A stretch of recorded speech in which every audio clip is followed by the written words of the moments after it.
Good evening, everyone. I, Dr. Hitesh Sharma, enjoy chemistry.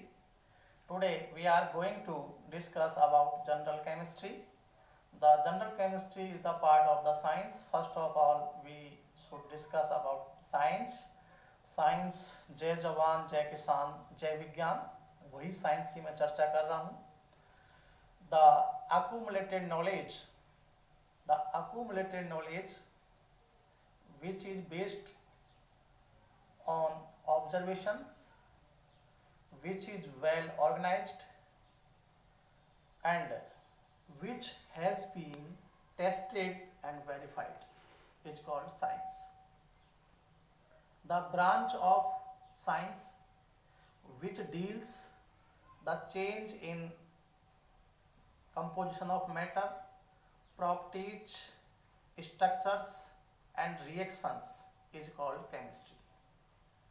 Chemistry में क्या होता है? मैटर के कंपोजिशन में चेंज, उसका स्टेट अध्ययन किया जाता है, उसका स्ट्रक्चर, उसकी प्रॉपर्टीज, फिजिकल और केमिकल प्रॉपर्टीज और उसके रिएक्शंस के बारे में जाना जाता है. केमिस्ट्री की बहुत सारी शाखाएं हैं.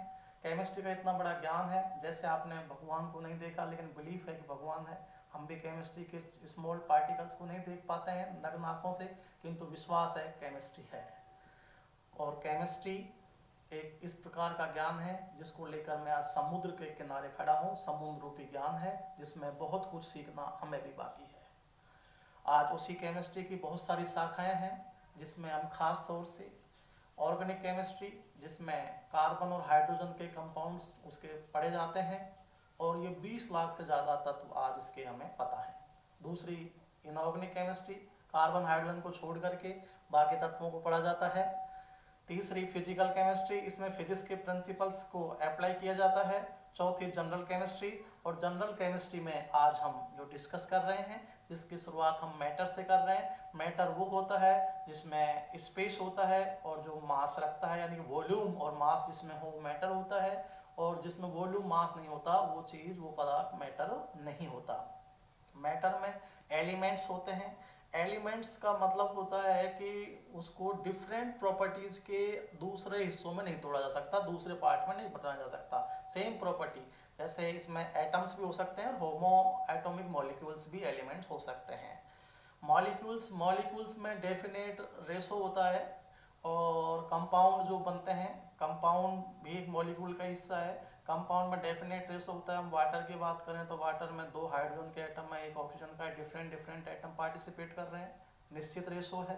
Glucose C6H12O6, carbon 6, hydrogen 12, oxygen 6, different ratio है. तो ये कंपाउंड्स कहलाते हैं. मिक्सचर में कोई डेफिनेट रेशो नहीं होता. जैसे नमक पानी, नींबू पानी हम बनाते हैं जिसमें कोई एटम पर्टिकुलर मॉलिक्यूल काउंट करके नहीं डालते हैं उसमें. तो ये मिक्सचर हो गए. जो हमारा मिक्सचर है ये कई प्रकार का हो सकता है. होमोजीनस हो सकता है, हिट्रोजीनस हो सकता है. सेम स्टेट है तो होमोजीनस हो गया, डिफरेंट है तो हिट्रोजीनस हो गया. उसी तरह से हमारा जो कंपाउंड्स हैं वो भी हमारे, उनको भी हम इस तरह से बांट सकते हैं. अब इसमें जो स्मॉल, जैसे किसी जीव की सबसे छोटी इकाई कोशिका होती है, भगवान श्री कृष्ण भी कहते हैं I live each and every particles. तो ये बड़ा एक क्रिटिकल ड्यूअलिज्म हमारे सामने होगी जिसकी चर्चा भी हम आगे करेंगे. तो इसमें सबसे स्मॉलेस्ट पार्टिकल हम केमिस्ट्री के हिसाब से डाल्टनिज्म के अकॉर्डिंग 1808 की थ्योरी को अप्लाई करते हुए एटम को मानते हैं. एटम ए प्लस टम, ए का मतलब होता है नॉट और टम का मतलब होता है कट, जिसको बांटा नहीं जा सकता, विभाजित तो नहीं किया जा सकता. ये एटम होता है. और इसी एटम से इस 2 हिस्से होते हैं. इसके 2 हिस्से, एक तो outer part of the atom और एक यानी न्यूक्लियस के बाहर का, और एक न्यूक्लियर पार्ट. न्यूक्लियर पार्ट होता है उसमें 2 प्रकार के पार्टिकल्स होते हैं, स्टेबल और अनस्टेबल. स्टेबल में प्रोटॉन्स और न्यूट्रॉन्स होते हैं. अनस्टेबल में positron, meson, anti neutrino, protein, ये पार्टिकल्स पाए जाते हैं. तो स्टेबल पार्टिकल यानी कि प्रोटॉन और न्यूट्रॉन स्टेबल हैं, जो न्यूक्लियस में अवेलेबल होते हैं. इन्हें को सामूहिक रूप से हम न्यूक्लियॉन्स भी कहते हैं. न्यूक्लियॉन कहते हैं. क्या कहते हैं? न्यूक्लियॉन. अब आउटर पार्ट पे चलें। आउटर पार्ट में बहुत सारी सेल्स होती हैं, जैसे के एल एम एन। जितना न्यूक्लियस से दूर जाएंगे एनर्जी क्या होगी, इंक्रीज होती जाएगी। E1 E2 E3 E4 इस तरह से ऊर्जा स्तर होते हैं। उसमें इन सेल्स में, इन एनर्जी लेवल्स में, इन ऑर्बिट में बहुत क्या होते हैं, सब ऑर्बिट, सब एनर्जी लेवल, सब सेल्स होते हैं, जैसे एस पी डी एफ। और इन सब सेल्स में ऑर्बिटल्स होते हैं। ऑर्बिटल्स में क्या होते हैं, इलेक्ट्रॉन्स होते हैं। तो ये 3 फंडामेंटल पार्टिकल्स होते हैं, इलेक्ट्रॉन, प्रोटॉन और neutron. Electron negatively charge species है, प्रोटॉन पॉजिटिवली चार्ज है और न्यूट्रॉन न्यूट्रल है। Electron is discovered by J.J. Thomson and mass of electron is 9.1 into 10 raised to power minus 28 gram. 9.1 into 10 raised to power minus 28 gram. Mass of proton 1.6726 into 10 raised to power minus 24 gram. Mass of neutron 1.6750 into 10 raised to power minus 24 gram.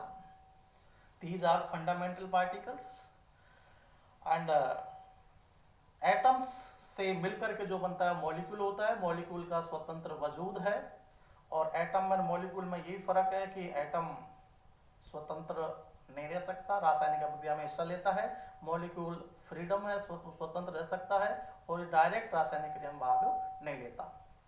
तो atom और molecule से हम यही different देखते हैं और इस चर्चा को हम और आगे बढ़ाएं तो इसमें एटॉमिक नंबर, एटॉमिक मास पर हम चलते हैं। एटॉमिक नंबर जो है जिसमें केवल the sum of the protons present in the nucleus, the sum of the protons present in the nucleus is called atomic number of that atom.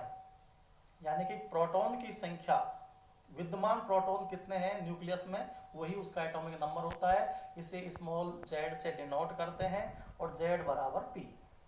कई बार student सवाल करते हैं कि सर एटम न्यूट्रल होता है, उसमें इलेक्ट्रॉन और प्रोटॉन की संख्या बराबर होती है, फिर हम इलेक्ट्रॉन की संख्या को एटॉमिक नंबर कंसिडर क्यों नहीं करते। उसका जवाब यही है कि इलेक्ट्रॉन अनस्टेबल है। जैसे इलेक्ट्रॉन अफिनिटी, आयोनाइजेशन पोटेंशियल में आप देखते हैं इलेक्ट्रॉन का लॉस और गेन होता रहता है, दैट इज नॉट स्टेबल। रासायनिक अभिक्रियाओं में आप बदलते रहते हैं, इसलिए हम उसको एटम में प्रोटॉन की संख्या को एटॉमिक नंबर कंसिडर करते हैं।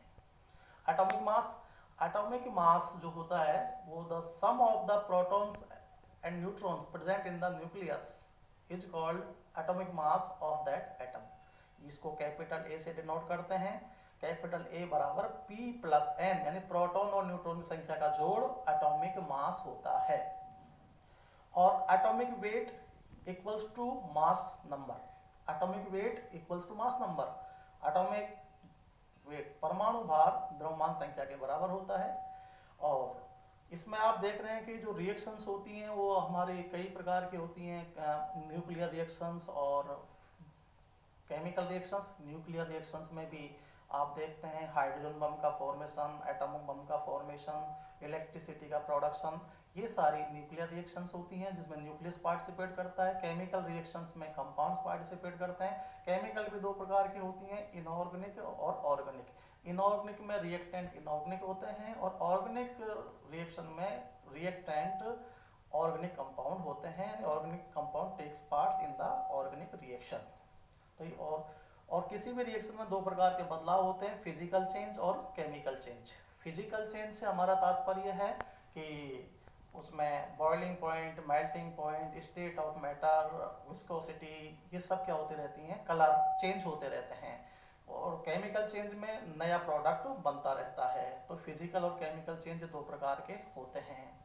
और इसी चीज को हम आगे और ले चलते हैं कि अब एटॉमिक नंबर और एटॉमिक मास की हमने जो चर्चा की, तो उससे एक चीज और हम समझ सकते हैं कि आइसोटॉप्स एंड आइसोबार्स। आइसोटॉप्स ये मोजले द्वारा डिस्कवर किया गया है। आइसोटॉप्स में क्या होता है, प्रोटॉन की संख्या सेम होती है और एटॉमिक नंबर सेम होता है, एटॉमिक मास क्या होता है, डिफरेंट होता है। मैं हाइड्रोजन के 3 आइसोटॉप्स को उदाहरण के रूप में पेश कर रहा हूँ, 1H1, 1H2, 1H3। जिसमें प्रोटॉन्स का नंबर सब में Z = 1 1 1 1, neutron 0 1 2 and atomic mass 1 2 3, protium में 1, ड्यूट्रियम में 2 और ट्राइटियम में 3। अब हम एटॉमिक नंबर सेम है और एटॉमिक मास डिफरेंट है। अब हम आइसोबार्स की बात करते हैं जहां एटॉमिक नंबर डिफरेंट है और एटॉमिक मास क्या है, सेम है। जैसे हम आर्गन और कैल्शियम का एग्जांपल लेते हैं तो आर्गन में एटॉमिक नंबर 18, कैल्शियम का 20 और मास दोनों क्या है 40 40 40 40 है। तो ये क्या होते हैं आइसोबार यानी समभार जिनका मास क्या होता है बराबर होता है। और अगले एपिसोड में हम नेक्स्ट चैप्टर के साथ आपके बीच फिर हाजिर होंगे और आप इस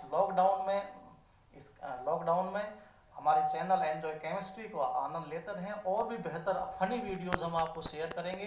सब्सक्राइब करते रहें, शेयर करते रहें। बहुत बहुत धन्यवाद।